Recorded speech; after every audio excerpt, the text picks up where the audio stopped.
Good morning, everyone. How are you all doing this morning? Good, good. My name is Rosemary Anabakari, and I am so honored to be here with you. I work at the United States Environmental Protection Agency, where I lead the Office of Public Engagement and Environmental Education here in Washington, D.C. In my office, we coordinate with our national programs and the regional offices around stakeholder engagement to ensure that we are building bridges of communication across different communities to help them to make sure that we are leading on the administration's priorities. One of the key communities that we are so proud to work with are our youth leaders, people like all of you all who are here today. It is your generation that's sounding the alarm and grabbing the attention of those in power and sparking a global conversation not only about the urgency of climate action, but also about the world that we fundamentally want to create. And it's really the essence of the work that we're doing and the heart of the movement around climate action. So I'm pleased to be joined here today by two people who understand this work very well, U.S. EPA Administrator Michael S. Regan, as well as Sabrina Elba. Administrator Regan leads the U.S. Environmental Protection Agency, and he is the first Black man and second person of color to do this work. Administrator Regan is also the first HBCU graduate. Are there any Aggies in the house? to lead the Environmental Protection Agency. Prior to this role, he served as the Secretary of North Carolina's Department of Environmental Quality, where he focused on environmental justice and equity and helped to lead the critical work that's focusing on improving environmental issues. He also really did a lot of work focusing on underserved and overburdened communities.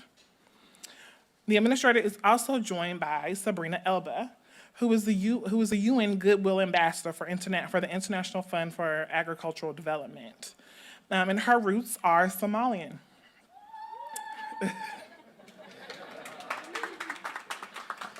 We are so excited to have her here to really lean in and focus on the work that she is doing on food insecurity, climate adaptation, as well as sustainable agriculture. And she's really done a lot of work to uplift the voices of youth advocates across the country and across the world, but also really focusing on a lot on African diaspora.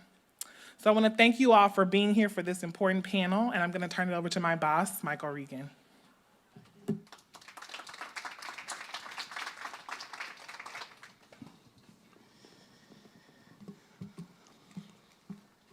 All right. Good morning, everyone. Thank you, Rosemary, for that introduction. She said I'm her boss, but I work for her. On behalf of the Biden-Harris administration, and my colleagues at the United States Environmental Protection Agency, I want to welcome you all to Washington, D.C. It's my honor to be here to join such an important discussion on critical environmental issues impacting young people all across the world. I'm actually energized by the number of young leaders in this room today. Whenever I have the opportunity to hear from and listen to young people, I always leave the conversation with a renewed sense of hope and optimism about the future. Throughout history, young people have always been at the forefront of movements of change, and the environmental movement is absolutely no exception. All over the globe, your generation is leading the charge and fighting to secure a healthier, more just tomorrow. I'm grateful for your advocacy, but I'm also inspired by the mission you hold. The mission you have to hold decision makers like myself accountable. I'm also very pleased to be joined by a very special guest, Ms. Sabrina Elba. I was talking with Idris earlier, and he assured me that we got the best Elba today. Both of them are deeply passionate about advancing climate and racial justice and have used their platforms to spread awareness about the disproportionate environmental challenges faced by African countries and other communities within the African diaspora. I want to thank Sabrina for being here.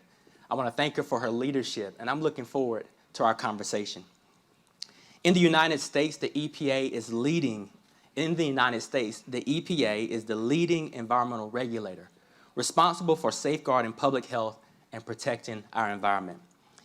And all of the work that we do, from technology standards to enforcement, to the billions of dollars that I'm charged to oversee, is guided by the belief that all people, regardless of the color of their skin, how much money they might have in their pockets, or the communities that they live in deserve clean air to breathe and clean water to drink, and the opportunity to live a healthy and safe life. So I'm here today to emphasize EPA's commitment to working collaboratively with young African leaders to create a healthier community across the world. I recognize the challenges that the whole of Africa faces in the ongoing climate crisis and the fight to ensure that all interventions uplift all people, all communities, and all countries, and not just a few privileged. EPA stands with all of you in that fight, prioritizing the most vulnerable among us, communities who are bearing the heaviest burdens from pollution, while facing the climate crisis with few resources and little support, is essential to crafting thoughtful and sustainable climate solutions. On day one of this administration, President Biden committed to advancing environmental justice with a whole of government approach. That means from the Department of Defense to the EPA, all federal agencies are rowing in the same direction to ensure that environmental justice remains central to this administration. As part of our push for environmental equity, I'm excited to announce a new United States government initiative from the Peace Corps.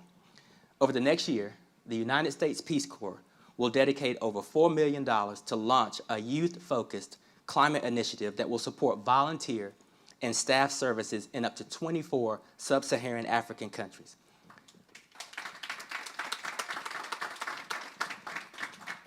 Volunteers will work closely with host country partners to identify and implement actions that contribute to national priorities and plans to address climate change. Volunteers will also work with host country nationals to encourage climate-smart agricultural practices, develop community tree nurseries, and promote agroforestry while increasing climate literacy through environmental education. This is an exciting initiative that will lay the groundwork for truly transformative change and will uplift the voices and the critical perspective of our youth leaders. I often say that I cannot do my job as EPA administrator behind a desk in Washington, D.C. I've been to over 30 states and 9 countries in just the past 2 years, and I'm looking forward to visiting Africa and having more conversations with youth leaders on the ground. There's no doubt that the actions we take today as a global society will have lasting consequences for the next generation. So let me be clear today. We see you, we hear you, and I promise you, we won't let you down. So thank you all for having us, and I'm excited to start this conversation with Sabrina.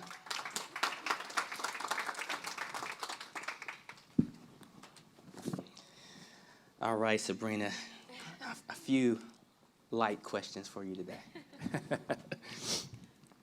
So first of all, let's give Sabrina another hand. I'm grateful to have her here today. You know, Sabrina, you're using your platform to advocate for vulnerable communities and also raise awareness to the impacts that climate change is having on the agricultural sector. You know, for those of us that are not as familiar with what you're doing, can you walk us through how you're spending your time? Yes, of course. And first of all, I want to say thank you so much to everyone who's here. I'm a bit overwhelmed by how many people are here, actually. But I can't start this story without talking about my mom. I know it's so cliche. But I'm first generation Somali. I was born in Canada. My mom grew up in a rural pastoral community in Somalia, moved to Canada early 80s, knew she wanted to give back to the continent so she could go back home. You know, Somalia was going through a civil war at the time, to the beautiful country that she remembered. So from, you know, as early as I can remember, she would say, give back, give back, give back, give back to the continent so we can go back. And I'm like, I'm Canadian. I love Canada. I'm not trying to go anywhere, but I understood I'm an African and a proud African. And it was frustrating because, you know, early on in my life, you all remember those commercials on TV about Somalia's famine and Ethiopia's, and I'd go to school and felt like that is not the narrative that I know, because I know how hard my family's working back home and I know how beautiful the country is. I kind of grew this frustration about wanting to change that narrative. So, you know, we would do like UNICEF raises at school and things like that, and I felt like, okay, I'm doing my part somehow, but I knew I always wanted to do something that felt a bit different. And then we heard about EFAD. I first heard about EFAD through my mom. So EFAD is the mouthful you heard earlier, the International Fund for Agricultural Development. It's a UN agency. I'm proud to be a UN Goodwill Ambassador for. EFAD approaches issues on the continent, issues, they have a global mandate, so issues in rural communities around the world a little bit differently. And they're one of the only UN agencies to do it the way they do. They look at the rural community as a means for investment. So it's not about handing out aid. It's not about going with short-term solutions to fix issues that actually affect the whole world. When we're talking about rural people, which are the people I'm most fondest of, I mean, it's my family back home, we all know or are connected to somehow a rural community somewhere in the world. These people are the custodians of our planet. A third of the world's food comes from rural communities. And then if you're talking about gender, because I'm a proud African, but I'm a proud African woman, thanks, Priscilla. You know, women make up the majority of these communities. Women make up the majority of the informal sector. So I decided early on, I don't want to have another conversation about climate unless we're talking about rural people. I don't want to have another conversation about gender unless we're talking about rural people. And I'm not having a conversation about Africa unless we're talking about investing in rural people. So that kind of shaped how I got to, you know, the place I'm in now. And I'm really proud of the work we've been able to do over the past 3 years as Goodwill Ambassadors. It doesn't feel, you know, at first when I heard about the position, I was like, oh, can I be on the ground? Like, will I be meeting people? Can I work with people? And it is very much just that. And I'm proud of the countries that I visited. I can't wait for you to go to the continent because the beauty I've seen, not just in the land, but in the people and the desire to work hard, the entrepreneurial spirit that is budding in the agricultural sector, young people coming back to rural areas across the continent to build, rather than leave to go to some Western country or the global North has inspired me endlessly. And I'm so, so thankful and passionate about the work that we do. I hope that gives a little bit of background to that. It does. Yes. So you spoke a little bit about your Somalian heritage. When you think about your heritage and you're listening to those words from your mother, when did that kick in? And how much of your heritage actually influences how you spend your time? It only took one visit back home to see, you know, a drought or a famine or people really being affected by an issue that they have very little output towards, to be honest. I mean, climate change here isn't felt in the magnitude that I've seen it felt by the people in my homeland. You know, I'm talking about people who without adaptation won't survive these changes. If you don't have early warning weather systems, if you don't have access to information, it's, drought resilient seeds, it's a lose-lose situation. And the crazy thing to me is the investment will keep it from happening. I mean, we keep hearing, Africa, Somalia in particular, is going through its 4th consecutive drought. Well, where are the adaptive resources that should be stopping this from happening again and again? Where are the infrastructures that should be built, the knowledge that should be passed on so that we don't hear about these crises again and again? So, it never felt far from home, these issues, because I think Somalia in particular has been unfortunately affected by climate change in a way that we are hearing about all around the world. But it's, throughout the continent. Myself and my husband are extremely passionate about giving back to the continent any way we can. And, in seeing firsthand rural people going through the motions of an issue that they feel they haven't contributed to, it's unjust. Yeah. It's unjust. And it's that injustice that keeps us going on this issue in particular. That's awesome. Idris, I told the crowd that you told me that we were getting the best Elba, and you were right. Okay, he's got the look.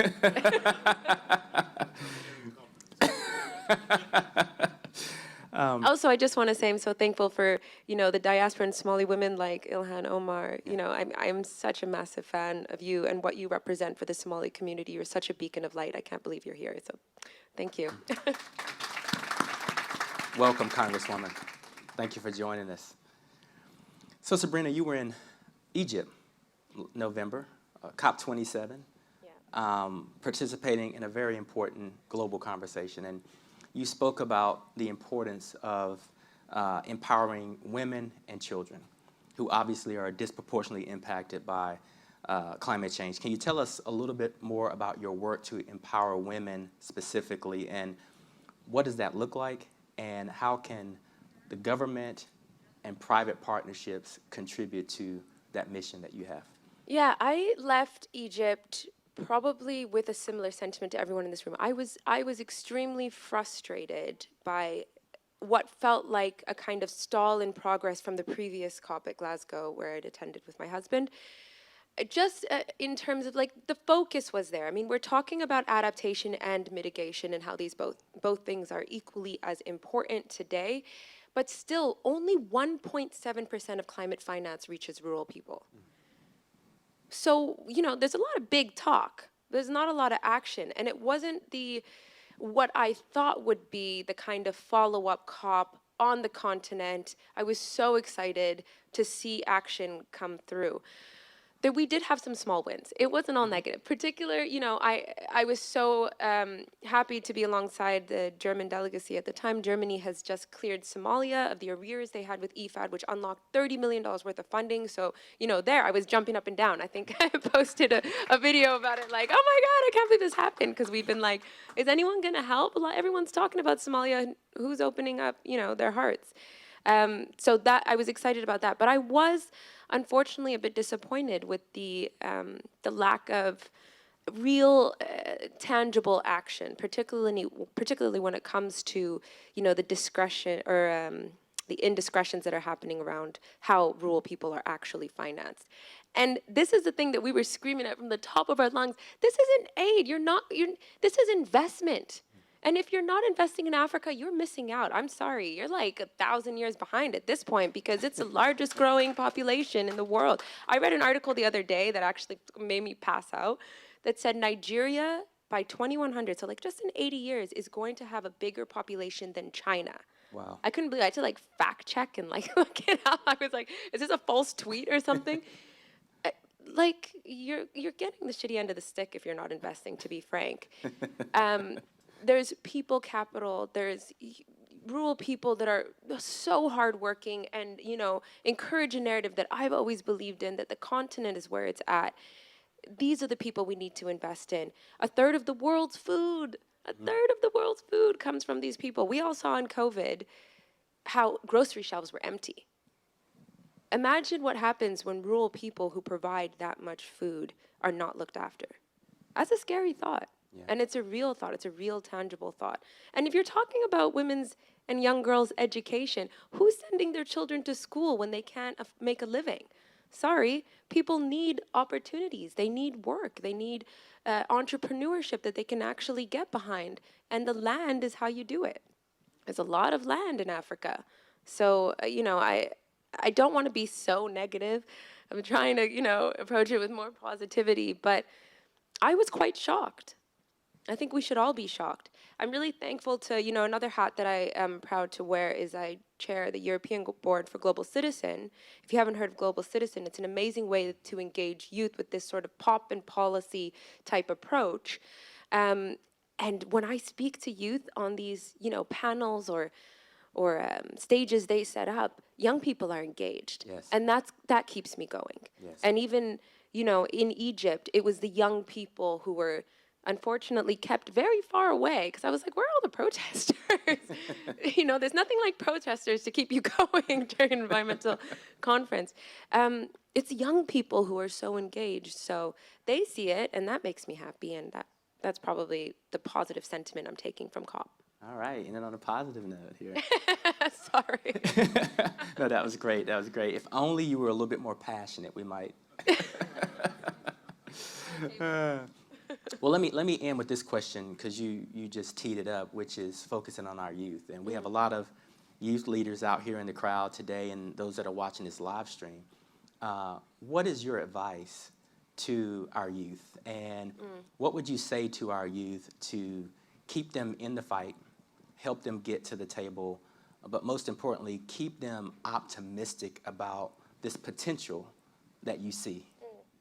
Yeah, I think I learned early on, and one of the best things someone said to me, which again was my mom, I hate to give her all the credit, but she said, don't be afraid to use your voice. because if you have a platform, you're in a privileged position, and that's even if you can speak to one person. And that was something I had to take to heart very early on because, you know, my life kind of got tornadoed by this really handsome guy, and I thought, oh, I don't want to like be in this shadow of not being able to speak out. And I'm thankful that I didn't just kind of hide behind what was happening at the time, because I realized all our voices are so important. And I get really worried today when there's this threat of cancellation of thought. Like, I'm not even talking about cancellation of people, cancellation of thought. That's a very, very scary reality for young people to live in if you can't express yourself in a way that feels safe. Regardless if you're wrong or right, we should be having conversations that nurture the thoughts of young people. So use your platform. Don't be afraid to use your platform. I never feel that I am speaking for a continent. I feel I'm speaking with the continent. Yeah. And that's because I feel the energy of everyone on that continent, especially the young people speaking with me. So I think if anything, it's whatever platform you have, build that out with your passions. Speak to administrators and leaders that you believe in. Write letters. I know our parents used to write letters. Write letters because they still work. I wrote a letter the other day. It's like, oh my God. You know, and don't underestimate the power of your voice. That's the one thing I really, really want young people to understand. That's excellent advice. Well, speaking of young people, I guess we should take a few questions from our youth leaders here. So, Rosemary. That's right. So if you have a question, if you can raise your hand, we have some mic runners coming around. If you can, when you get your question, can you introduce yourself, your affiliation, and who you are posing your question to? And also, all of the hard questions go to Sabrina. Thank you. Okay. My name is Dr. ADYLF. I'm the Executive Director for Green Growth Africa, and that explains what I do. I was particularly excited what you said about 1.7% of climate funding reaching the rural community, which, because I also feel that most of the people that have been affected by climate and acting for it don't even know about COP at all, and those are in the rural community. But here is my point and my question. One must appreciate stakeholders and then development corporations that are trying to expand the environmental portfolio around the world. But a great catalyst for the sustainable future they're working towards lies in the transformation of the economic and social activity. For instance, there is no nation in the world that gives 10% of its budget to environmental ministry or something. Now, if there is such a nation, it means we're using 10% to build the environment. We're using 90% that go for transport, education, sport to make it down. Therefore, a strong catalyst for sustainable future lies in the transformation of those other sectors. Here is the question.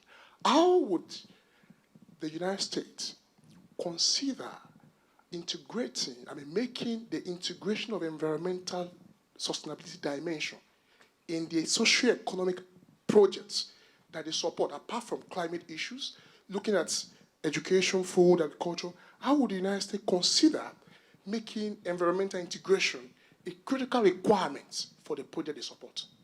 I don't know if you get me. It's a great Yeah, question. I think it should be a critical requirement. You know, I think that's every day part of the work we do is trying to push along that understanding. You know, it's the only reason we have bilat after bilat. You know, and I'm thinking, why am I in this room? Why am I in this room again? Trying to carry very much that narrative. So the only thing I can really say to your question is that I completely agree. If you ask me what the solution to that is, it would be very much, I think, around how much we engage those priorities and express those priorities to our leaders, you know, and through very simple solutions like a vote, right? Which is a very simple solution. So I just want to say that really I agree with you, and I promise I'm going to keep trying. But no, I think that's great. Did you want to add to that? He was just at all? pointing to put him on the hot seat. That's what he was saying. Yeah. You know, I would say I agree with Sabrina, and what I'll add is I think that is happening in the United States. I mean, I'm biased because I'm the U.S. EPA administrator, and I'm working very hard with all of the cabinet secretaries to integrate environmental issues, sustainability issues, justice issues in all of our cabinets. And I'm not doing that solely because I want to. That's what President Biden has charged us to do. When you look at some of the historic legislation that has just been passed in the U.S., 40% of those expenditures, the benefits, must be felt in the communities that have been disproportionately affected and disadvantaged. Well, that feeling and that impact is well beyond environmental cleanup and sustainability. It is sort of job creation and economic development and education and labor. And so what you're starting to see come out of some of the historic legislation that was led by President Biden and passed by the Congress are some of those strings that you just described, some strings attached to the resources to get that sort of holistic benefit that you're advocating for. We're also seeing that push on the private sector side. Now, your question is correct in terms of the intensity of it. Are we doing enough? No. Should we be doing more? Yes. But in a democracy, it's slow.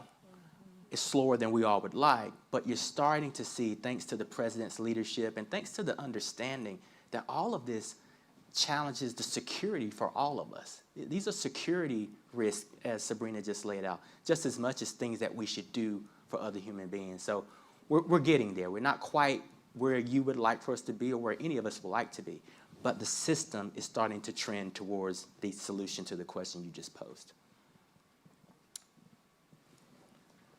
Right here. Right here. Yeah, sure. Thank you, Sabrina. My name is Musa. I come from Kenya, and I have a background in geospatial information science as well as environmental planning. And I really appreciate the discussion that you have, given us today. You've mentioned that if it's not working with the rural people, then you want to just look at something else. So when you're working with these all multinationals, there is the layers, you penetrate through many layers. And I feel like there is a layer of many brokers. For instance, you pass through leaders when you want to reach the people who are at the rural areas. So, and as we know, sometimes it's not so much effective because we have inept individuals, and this is not to mention any countries. And when we target those people, we don't reach to the ground because, for instance, when you some organization disperse funds, they don't reach to the people who are on the ground, so we don't feel the impact. How do you work to eliminate that layer whereby so much resources are wasted on those levels and we don't feel the effect? I'm asking this question because I'm very interested. In 1 month or two, I'll be going back to my country. That's where I feel like I want to be at and be participating in much of these, environmental protection things and utilize the skills that I have learned for my 5 years living in the United States. Thank you. Good for you. Where are you from? From Kenya. Oh, yes, you're from Kenya. You said that in the beginning. That's exciting. You know, Kenya is like my second home. I love Kenya. I spent a lot of time in the Embu region of Kenya, and it's beautiful, undeniably beautiful. Look, I think it's an unfortunate truth. There are agencies where you feel, and I'm not speaking bad on anyone, but I do agree that there are instances where the effects of agencies and finances that are given out don't reach the actual people doing the work. That's a truth of this world. I don't work with any of those agencies, I'll tell you that. I'm not going to, because grassroots solutions through people who understand the biodiversity of their regions, who are real custodians of the land that they're working on, that's the way forward. I completely agree with that. And if you're not working with the people, you're missing a big chunk of the prize, because even today, if we went completely green on energy, if we're not talking about nature-based solutions and including nature-based solutions in our run-up to our goals, we're not going to meet the Paris climate agreements. That's just a truth. So you can't do it without rural people. So you must engage rural people for that goal. I wouldn't know necessarily what the best way to, keep organizations like that at bay, because I think, it's a part of the system. Maybe you can speak to that a little bit. You can help me out there. But I think informing yourself and educating yourself about which organizations are really doing the groundwork makes a big difference. I agree with Sabrina. I think I'll go back to a statement she made in the beginning, which was when she was first offered a UN role. You know, one of the conditions was I have to be in the communities and on the ground. I think youth, you have to make a decision not to align yourself with organizations that aren't pushing the change that you envision. I would not accept a position with an organization or align myself, as Sabrina has said, with an organization that isn't seeking that level of change. What I've said time and time again is my office is here in Washington, D.C., but I actually spend a majority of my time out in communities, in states, meeting with people on the ground, because the reality is the solutions that we're looking for are there in the communities. Communities and grassroots organizations, people know the solutions to their problems better than the federal government ever could. So our job is to match the resources with these communities. But I think that you all hold all the power. Sabrina could say no to the UN if they didn't meet her demands of engaging with community leaders. You all have that same level of power. Align your intellectual capital with people that are rowing in the same direction you want to go in. Next question. In the front right here, in black shirt. Hello, my name is Wafa May Elamine. I am a senior associate at the Institute for Engagement of Negotiation, formerly Environmental Negotiation at UVA. That's the University of Virginia.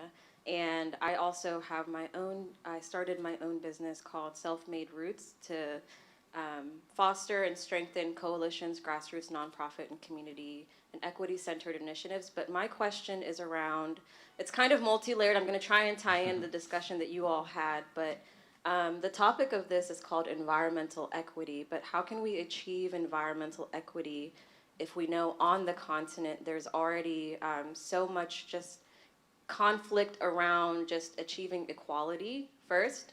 So I'm also a Sudanese American Black Muslim immigrant woman, and I find myself at the intersections of a lot of this work. The U.S. Biden administration's Justice 40 initiative right now really outreaching and outsourcing to those overburdened communities, but they're getting burdened more. So, and I think of that a lot to the continent as well, is years and decades and centuries of like, listen to us, look at us, like we're here, and knowing Africa is the largest landmass in the world, although the maps don't depict that. And if we're trying to really address this climate change, climate issue, I'm sorry, I'm shaking because I'm nervous, but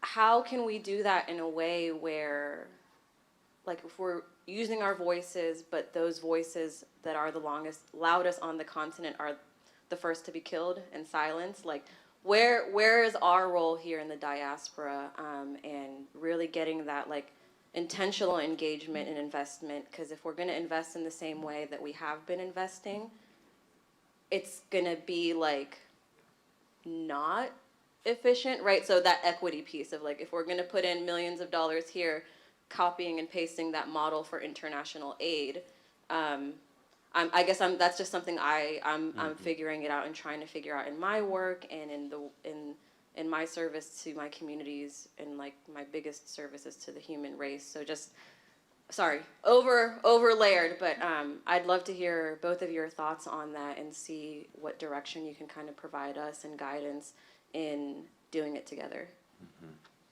I think you're right. I think that is a complex question in that equity in itself is quite complex. For instance, you know, we work with rural people who the majority of, as I said, are females, are women. How do you approach sensitive cultural issues or, you know, cultural walls in regions when you're trying to support and protect women? And I think, you know, a lot of it is about having that conversation.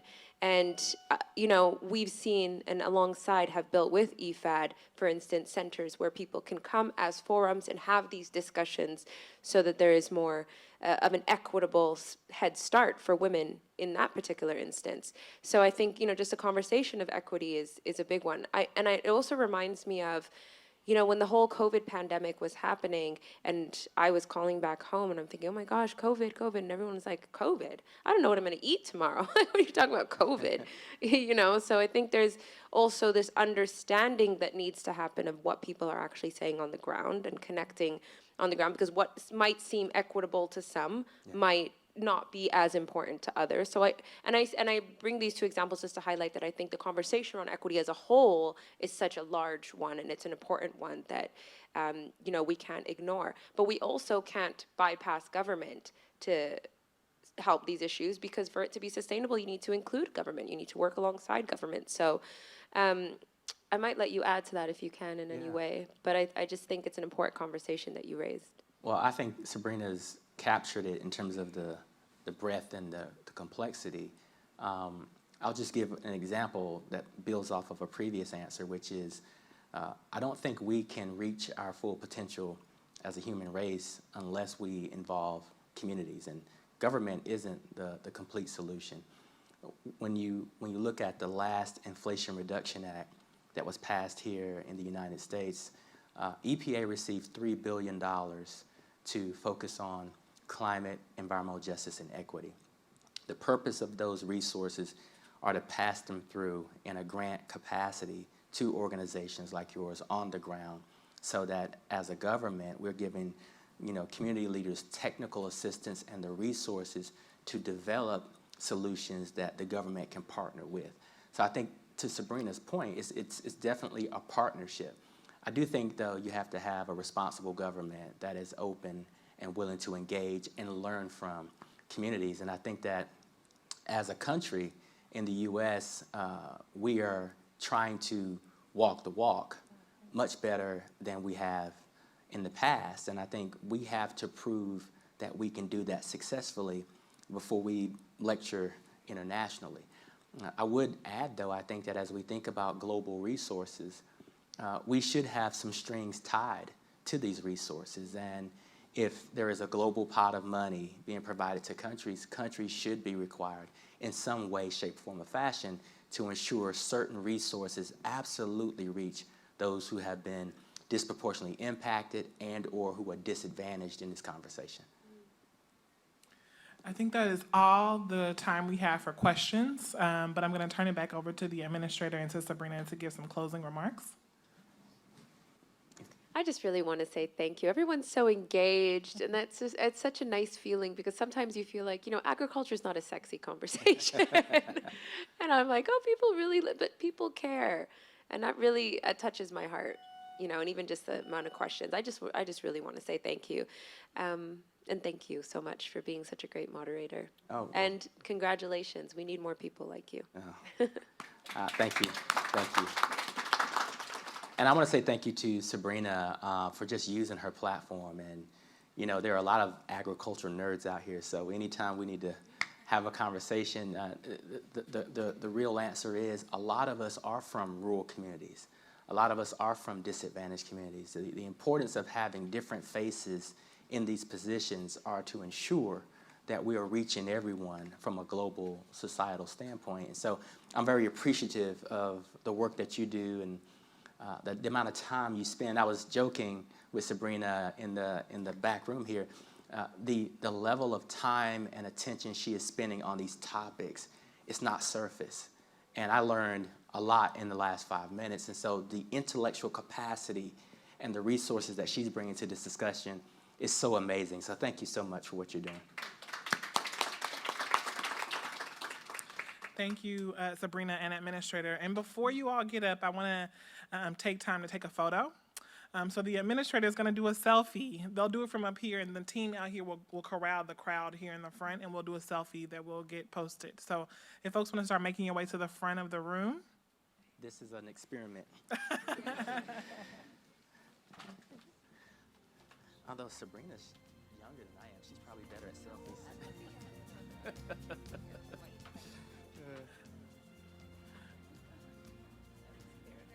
Awesome. Yeah. Squeeze in tight, guys. I know. Pride. You want to get in here? Get in. And let me I think the lighting might prevent it. the lighting? Oh, there you go.